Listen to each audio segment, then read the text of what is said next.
Vamos entonces a ver lo que dice Marcos 7, versículo 31 al versículo 37. Marcos 7, versículo 31 al versículo 37. El título del sermón de hoy día es Jesús sana a un sordo y tartamudo. En la Biblia dice sordomudo, en el título de las Biblias, pero nosotros vamos a comprender que es un sordo y es tartamudo. Bueno, dice así la palabra de nuestro Señor en el versículo 31.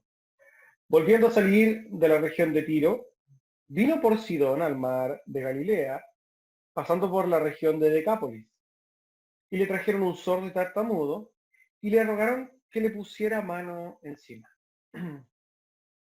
Tomándole aparte de la gente, metió los dedos en las orejas de él, y escupiendo, tocó su lengua, y levantando los ojos al cielo, gimió y le dijo, Efata, es decir, se ha abierto.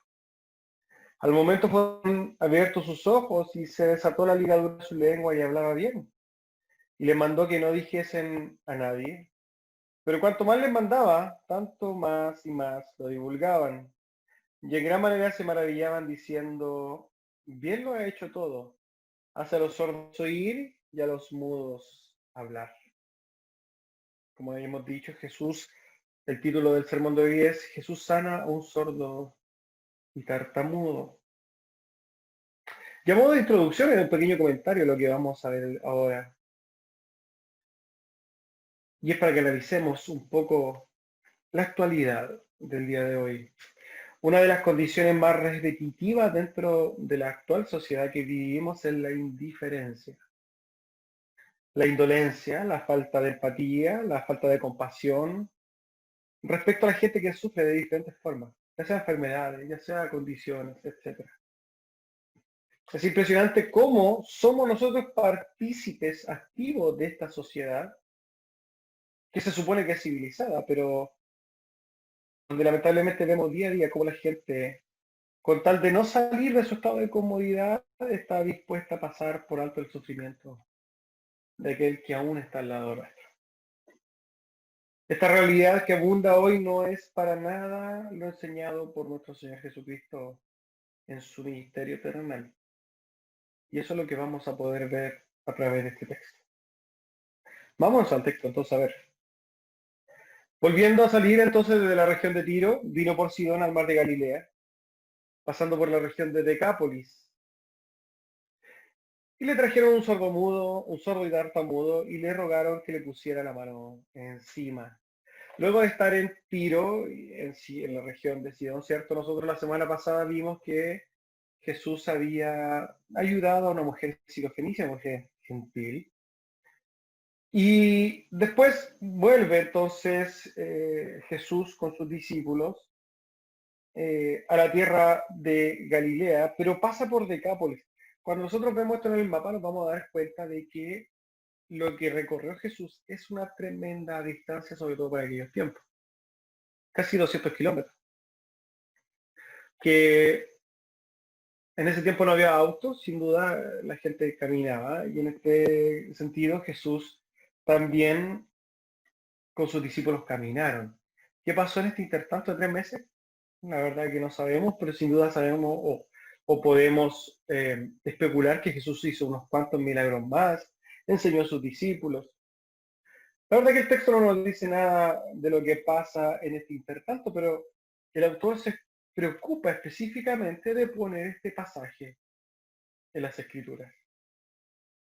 Este fragmento que concluye el capítulo 7 y que a simple vista no dice mucho, pero que nosotros a través de verlo en profundidad vamos a encontrar un tesoro. Le trajeron un sordo y tartamudo y le rogaron que le pusiera la mano encima. Ya sabemos entonces que la región de Decápolis, donde Jesús en este momento y en esta escena está, es una región que contenía 10 ciudades, en su mayoría gente gentil, no judía. Es por eso que se llama Decápolis, 10, polis, ciudad. En Decápolis también, en el capítulo 5 de Marcos, nosotros vimos un tiempo atrás que Jesús había sanado, liberado a un endemoniado, el demoniado gadareno de la región de Gadara, ¿cierto? Parte de Decápolis, y fue la misma región, no sabemos si específicamente el mismo lugar, pero la misma región donde estaban estas 10 ciudades. En dicho lugar, entonces, el texto intrínsecamente nos dice que estaba rodeado de gente, ¿cierto? Entre los cuales quizá también estaban sus apóstoles, sus discípulos. Y son estos hombres, estas personas, las que traen entonces a un hombre con dos afecciones en su cuerpo. Era sordo por un lado y tartamudo. Es particular el hecho de que Marcos se centra exclusivamente entonces en la sanación de aquel hombre, ya que el pasaje paralelo a este, que se encuentra en Mateo 15, nos dice que los sanados por Jesús en aquella región fueron muchos. Mateo, entonces, si usted lo anota, del 15, Mateo 15, del 29 al 31, describe una cantidad de milagros realizados eh, por Jesús entre aquellas personas. Dice así: pasó Jesús de allí, vino junto al mar de Galilea, subiendo al monte, se sentó allí y se sentó, se le acercó mucha gente que había traído consigo a cojos, ciegos, mudos, mancos y otros muchos enfermos, y lo pusieron a los pies de Jesús y los sanó.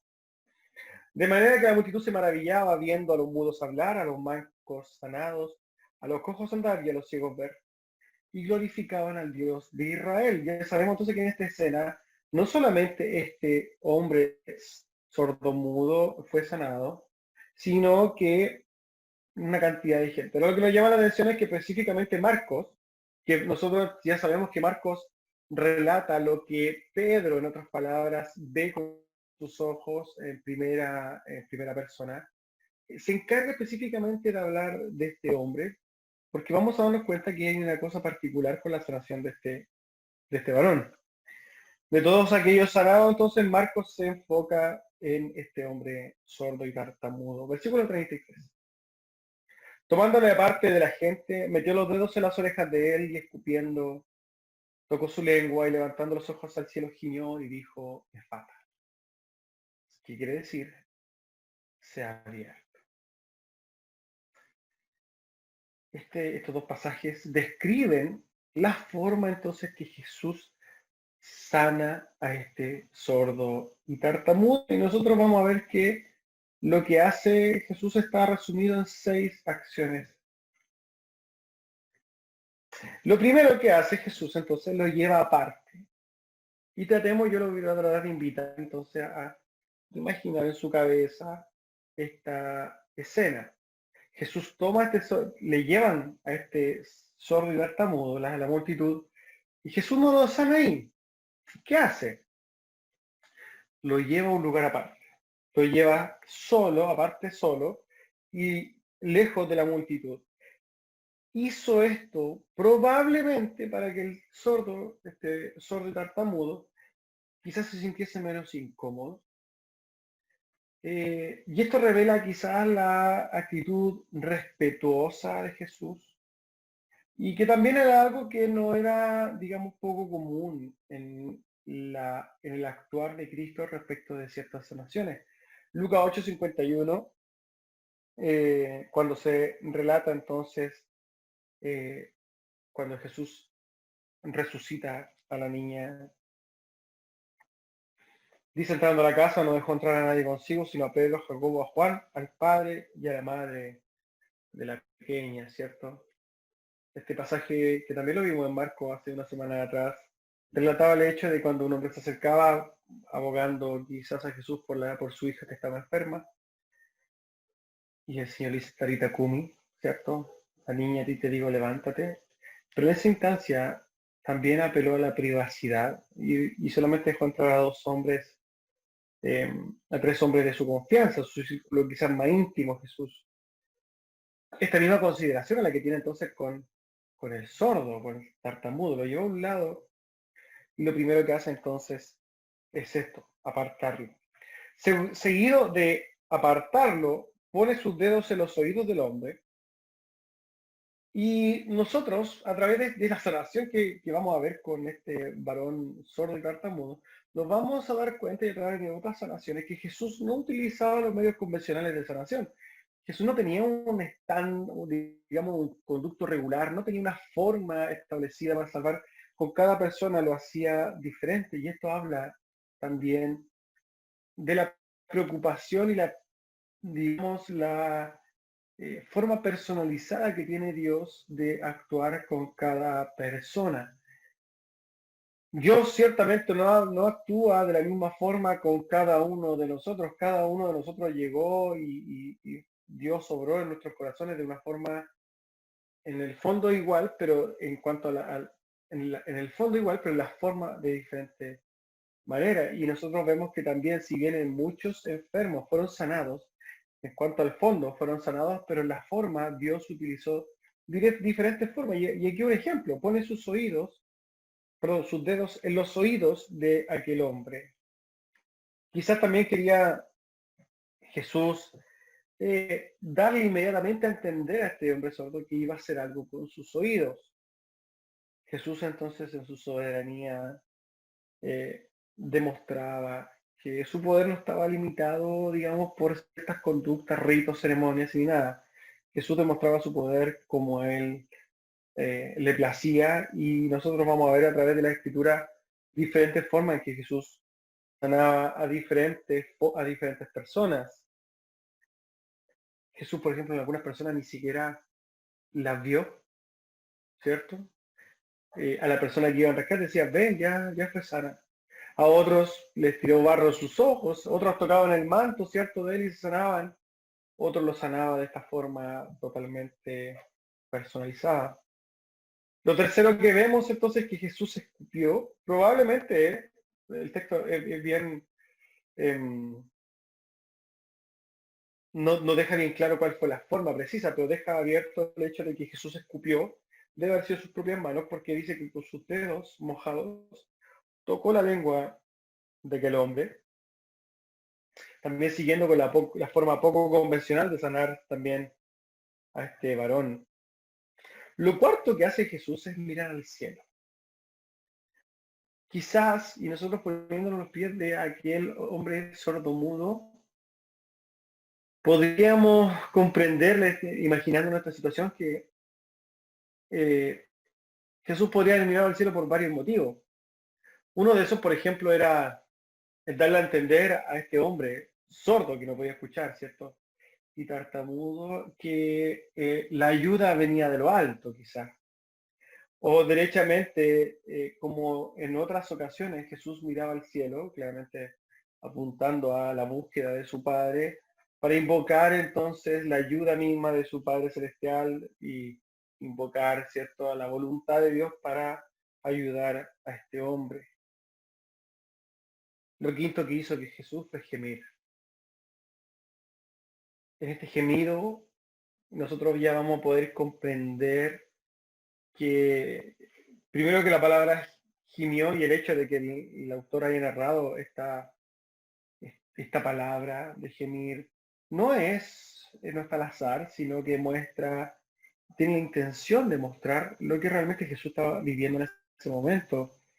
Y nosotros lo que podemos ver a través de la dedicación que le dio a este sordomudo, a este sordo y tartamudo, estaba nutrida por una profunda compasión. Esta compasión, que en sí mismo significa sufrir, compartir el sufrimiento, ¿cierto? Eh, Nacía entonces del corazón de Jesús y nosotros vemos también, no solamente a través del gemir, sino que de todo lo que está rodeado dentro de la salvación o de la sanación de aquel hombre. Y por último, lo último que hace es decir efata. En su idioma natal, ¿cierto? Arameo, Jesús dice, sea abierto. El arameo era la lengua natal del maestro. Cuando nosotros vemos esta escena completa, ¿cierto? De la sanación de aquel hombre, nos vamos a dar cuenta, si ponemos mucha atención en la persona de Jesús, que Jesús no solamente se está limitando a sanarlo, sino que la misericordia del maestro es tan grande que además le está explicando, por ejemplo, a él en su en su incapacidad de captar las cosas a este sordo, lo necesario para que él tenga fe. Toma sus oídos y pone sus dedos indicando que va a hacer algo. También toca su lengua diciéndole, en otras palabras, tranquilo porque algo voy a hacer, ahí está el problema. Mira al cielo, coparticipa profundamente con aquel hombre.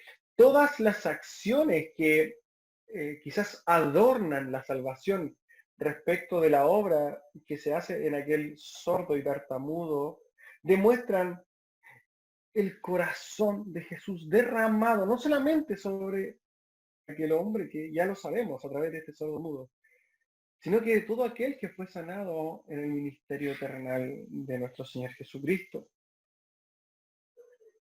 El corazón, la preocupación, la compasión del Maestro está no solamente, sino sobre todo también sanado, sino que todo aquel que es receptor de su gracia. Totalmente en contradicción, y esto es importante tenerlo en cuenta, totalmente en contradicción con lo que nosotros vemos día a día en el mundo egoísta, ególatra, hedonista que vemos hoy.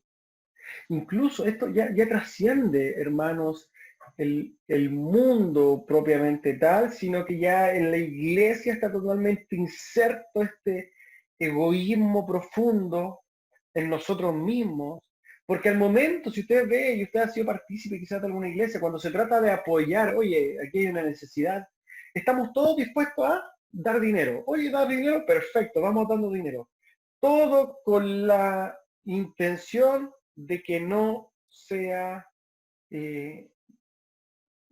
nuestra comodidad, nuestros tiempos, no tengan que ser, digamos, añadidos a esta ayuda, todo con la intención de no involucrarnos. Esa es la verdad de las cosas. La iglesia misma, la llamada iglesia, está totalmente dada, abierta a dar dinero con tal de no involucrarse. Estamos tan impregnados, hermanos, de la indiferencia del mundo, que el solo pensar en ayudar a alguien que está necesitado de alguna forma y darnos cuenta de que esto nos va a quitar quizás hasta tiempo, nos sacará de nuestros planes, de la rutina, nos va inmediatamente a decir, bueno, a lo mejor no nos metamos hasta aquí nomás, no nos involucremos. Y eso revela que nosotros estamos totalmente alejados de lo que el Maestro nos enseña en las Escrituras. Jesús se involucró profundamente con los receptores de su gracia y nosotros, como iglesia, no hacemos en absoluto eso. Martín Lutero, o sea, perdón, Juan Calvino comenta respecto a este pasaje. Las penas de aquel hombre eran también sus penas. Y esto dice mucho. Jesús cuando se sanaba se involucraba fuertemente con los sanados. Las penas de aquel hombre, las desventuranzas de aquellos que sufrían también eran sus penas. Y cuánto que nos falta esto, hermanos, a nosotros.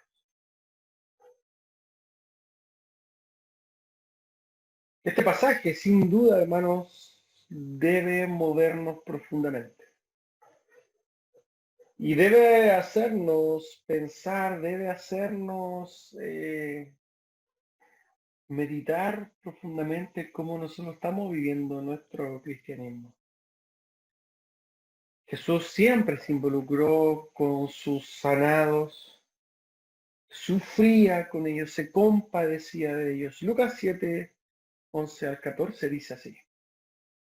Aconteció después que él iba a la ciudad que se llamaba Naín, iban con él muchos de sus discípulos y una gran multitud. Cuando llegó cerca de la puerta de la ciudad, he aquí que llevaban a enterrar a un difunto, hijo único de su madre, la cual era viuda, Y había con ella mucha gente de la ciudad, y cuando el Señor la vio, se compadeció de ella y le dijo, no llores. Y acercándose tocó el féretro, y los que lo llevaban se detuvieron y dijo, joven, a ti te digo, levántate.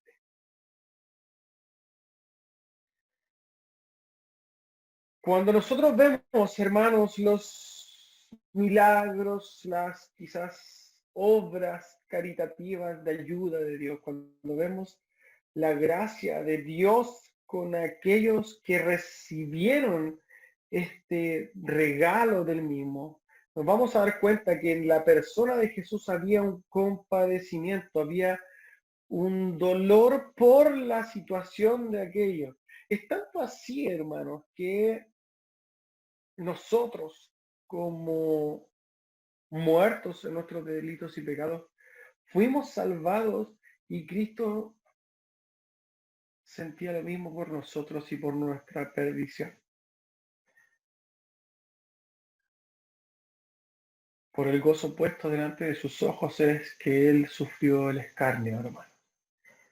El gozo puesto por nosotros, los salvados.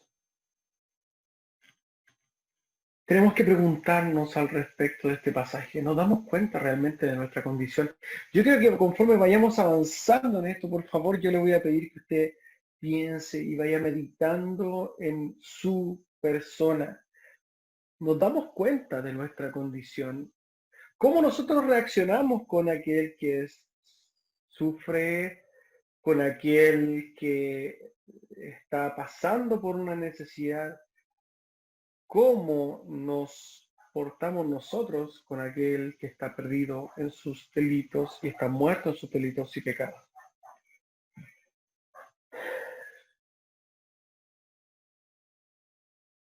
¿Estamos dispuestos nosotros a querer parecernos, a buscar parecernos a Jesús?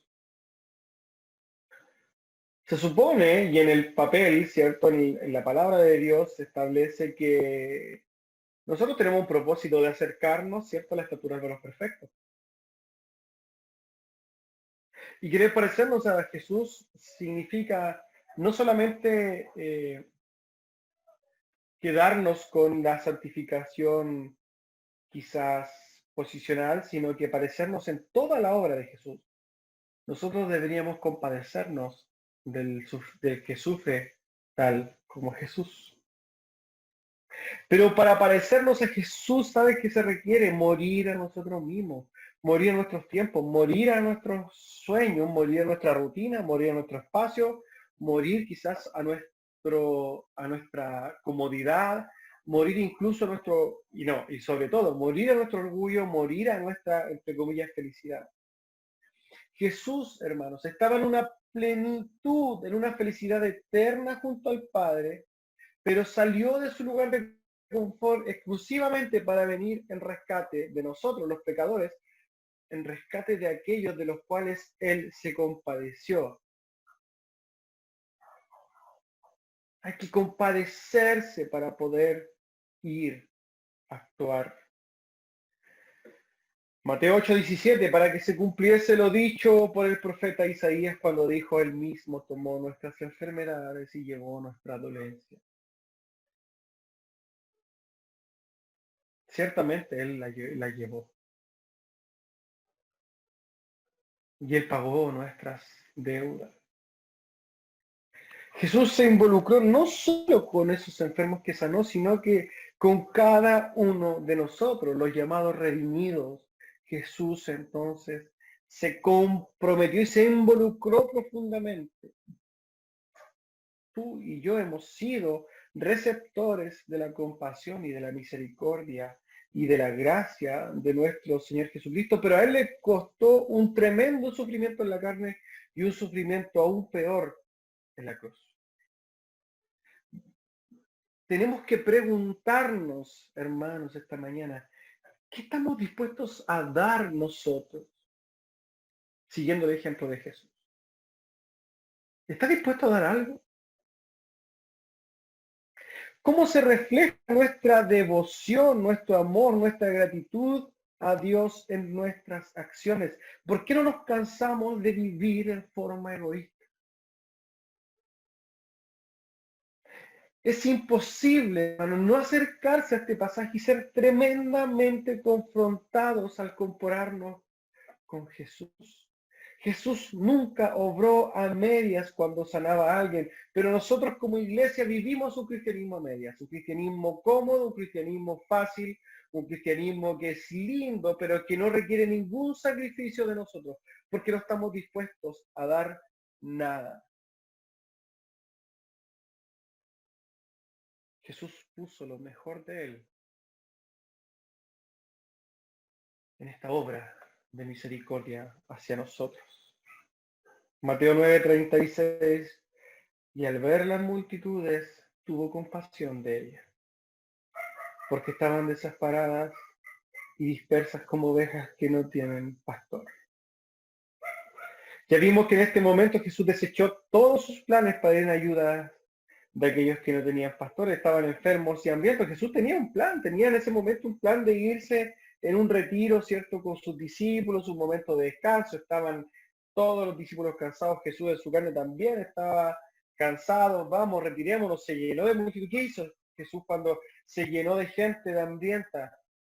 Jesús empezó a sanar, empezó a predicar y los alimentó. Nosotros nos damos cuenta realmente de la necesidad que hay afuera, hermano. Tenemos que preguntarnos, y sinceramente tenemos que preguntarnos si para nosotros es real el Evangelio.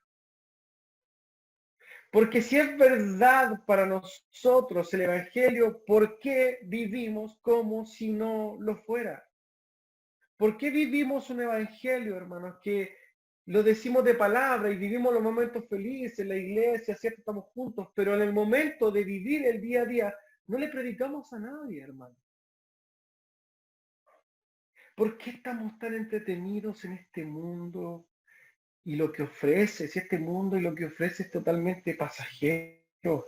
¿Por qué estamos tan felices con nuestras comodísimas vidas?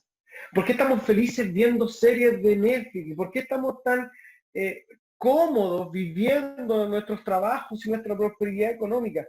¿Por qué estamos tan felices cuando vemos a los que están al lado nuestro perdiéndose, hermano? ¿Es tan cierto el Evangelio en nuestras vidas? Uno es más que una religión. Jesús llevó a cabo en obra lo que realmente él sabía.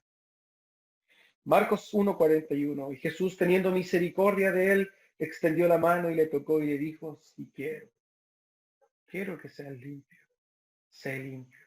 Jesús demostró disposición a ayudar a los demás, por sobre todo, incluso y hasta dar su vida por nosotros mismos. De ahí mismo él dio todo.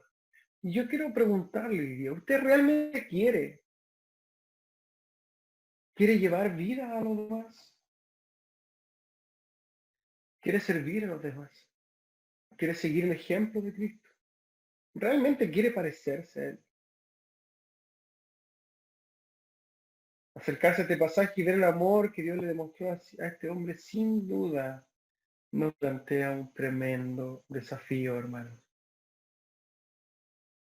Cuando nosotros nos acercamos a este texto y vemos la preocupación profunda, Jesús lo que está demostrándonos a través de su obra, lo que realmente hay en el corazón de Él, que dista totalmente de lo que nosotros, profesantes del cristianismo, tenemos realmente, porque nosotros somos una iglesia de egoístas. Esa es la verdad de las cosas. Y yo espero, hermano, profundamente que usted no escuche esta palabra del día de hoy y diga: oye, verdad que tiene razón el pastor y que verdad, que bonita la palabra, vamos a hacer algo, y mañana empieza a vivir su vida tal como la venía viviendo. No haga eso, hermano. Preocúpese de conocer el Evangelio, de predicar el Evangelio, de buscar a quien ayudar, de buscar a quien predicarle. Preocúpese de dolerse con aquel que sufre, preocúpese de ayudar a aquel que sufre, preocúpese de mostrar lo que Cristo mostró en la tierra. Preocupémonos todos de mostrar a Cristo y lo que demostró en la tierra.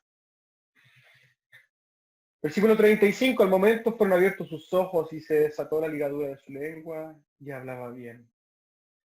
Sus oídos se abrieron totalmente.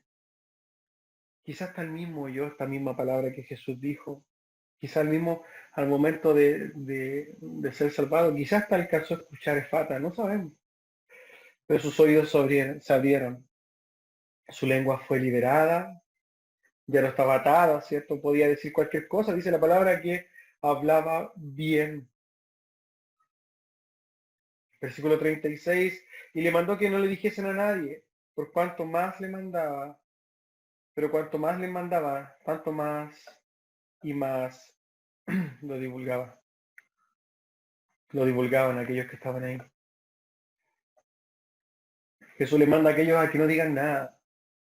No diga lo que está haciendo, lo que estoy haciendo. A diferencia de lo que había hecho con el demoniado Gadareno hace un tiempo atrás, podemos comprender entonces que en el tiempo donde estaba el Gadareno y le dice, ve y cuenta las cosas que yo he hecho, efectivamente tenía la intención de que el maestro fuera conocido, recepcionado, pero ya en este momento el maestro era alguien conocido y famoso en aquella zona, entonces les decía, ya no hablen.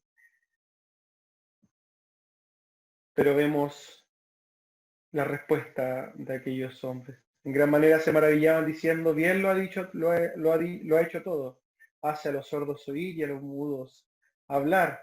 Pero nosotros, la respuesta a la gente, que aún a pesar de que Jesús los mandaba a callar, seguían diciendo y no obedeciendo, nosotros vamos a comprender algo, y es impresionante el hecho de que, tal como en esta escena, muchos admiradores de Cristo y de la obra de Cristo realmente están perdidos. No debemos obviar esto, hermanos amados. La verdadera marca del discípulo está revelada en Juan 15:14. Vosotros sois mis amigos si hacéis lo que yo os mando. Juan 8:31 dijo entonces Jesús a los judíos que habían creído en él, si vosotros permaneciereis en mi palabra, seréis verdaderamente mis discípulos. Mucha, pero mucha gente es admiradora de Cristo, pero no son sus discípulos. La admiración no puede ir separada de la obediencia, porque si es así, inmediatamente está dando evidencia de que no hay salvación. La admiración no basta para salvarse, la admiración no es un fruto de una persona salvada, no es evidencia de salvación, la admiración sin acción es vacía. Mucha gente dice Jesús es el maestro, Jesús aquí, Jesús allá, Jesús yo lo admiro, hasta algunos dicen que lo aman, algunos le oran, pero si es que no hay obediencia de la mano de la admiración, no hay nada. Esta gente que se maravillaba en sobremanera, ¿cierto? Hasta el punto de decir, wow, este hombre lo ha hecho todo bien, ha hecho todas las cosas, y hacían caso omiso a lo que el maestro les decía, eran personas perdidas, tal como las vemos día a día. Se fijaban especialmente en el hecho de que los que anteriormente habían sido sordos, ¿cierto? Habían sido sanados, y los que antes no podían hablar ahora hablaban. Y el hecho de que usted haya sido testigo de una obra, se supone o no, que haya sido o no de Dios, independiente de, en la vida de otros o en su propia vida, el hecho de que usted admire y viva esas cosas, pero no obedezca, no es evidencia de que usted sea salvo. Por el contrario, el hecho de que usted desobedezca a los mandamientos del maestro evidencia que usted no es un discípulo de Jesús.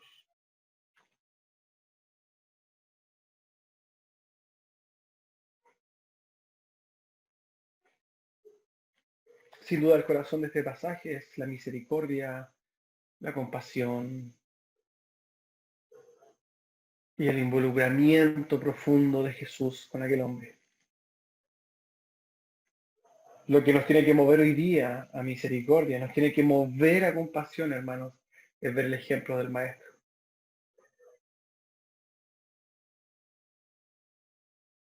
Espero de verdad, hermanos, que podamos ser profundamente conmovidos por la preocupación y el amor que Jesús le mostró a aquel hombre. A modo de exhortación final, el daño tan grande que hemos recibido al adaptarnos a esta sociedad egoísta y llena de orgullo es tremendo. Las consecuencias de esta conducta ególatra se manifiestan en nuestras propias vidas y nos podemos dar cuenta claramente al mirarnos y preguntarnos, ¿a cuántos hemos ayudado? ¿A cuántos les hemos predicado? ¿Por cuántos he dejado mi tiempo, mi comodidad o mi bienestar? ¿Por cuánto estoy interesado en ayudar ahora mismo? Podría decir con absoluta certeza que una respuesta positiva a estas preguntas es prácticamente inexistente en aquellos que oyen. Pero es hora de despertar, hermanos, de aprender el ejemplo de nuestro Señor Jesucristo, de comenzar a tener empatía, compasión, de tener misericordia y actuar en pos de aquellos que son afligidos, que están en necesidad y por sobre todo de aquellos que no conocen a Dios. Como hijos de Dios no podemos quedar ajenos a este sermón, a esta palabra, a este pasaje, a este fragmento de las Escrituras. No podemos escuchar o ver las acciones de Jesús y quedar indiferentes.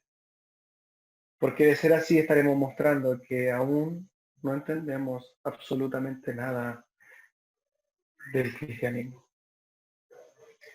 Así como Jesús se entregó a sí mismo por nosotros, nosotros somos llamados a entregarnos a sí mismo para la gloria de Dios.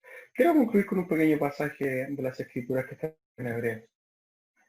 Por tanto, teniendo un gran sumo sacerdote que traspasó los cielos, Jesús el Hijo de Dios, retengamos nuestra profesión, porque no tenemos un sumo sacerdote que no pueda compadecerse de nuestras debilidades, sino uno que fue tentado en todo según nuestra semejanza, pero sin pecado. Vamos a orar en este momento. Amado Padre Celestial,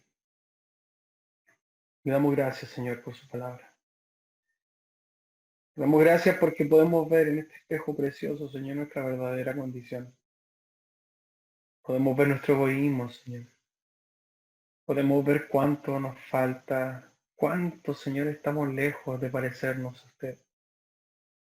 Pedimos perdón porque hemos sido consumidos, Señor, por esta sociedad, este mundo que nos entretiene tanto, Dios. Pedimos perdón porque no nos damos cuenta ni aún de nuestras propias acciones, estamos ciegos, Dios. Ayúdenos a ser una iglesia valiente, a ser una iglesia, Señor, que represente fielmente su obra. Avive el fuego en nosotros, Señor, para ir en pos del necesitado, Dios, de su palabra. Necesitado, Señor, de salvación. ¿Por qué no necesitados de ayuda, Señor? Ayúdenos, Padre Celestial, a compadecernos con aquel que sufre. Ayúdenos a reproducir, Señor, su carácter en esta tierra. Ayúdenos, amado Dios, a poder parecernos cada día más a usted. Ayúdenos, Padre Celestial, porque sin usted nada podemos hacer. Oramos para que este día, Señor, sea un día de meditación en su hora, un día de meditación en usted. Ayúdenos, Señor, a abrir nuestros ojos cada día más. Le damos gracias, amado Rey, por su palabra. Le damos gracias por este momento que tenemos. Le damos gracias por todo lo que usted nos da en el santísimo nombre de su Hijo amado Jesús. Amén.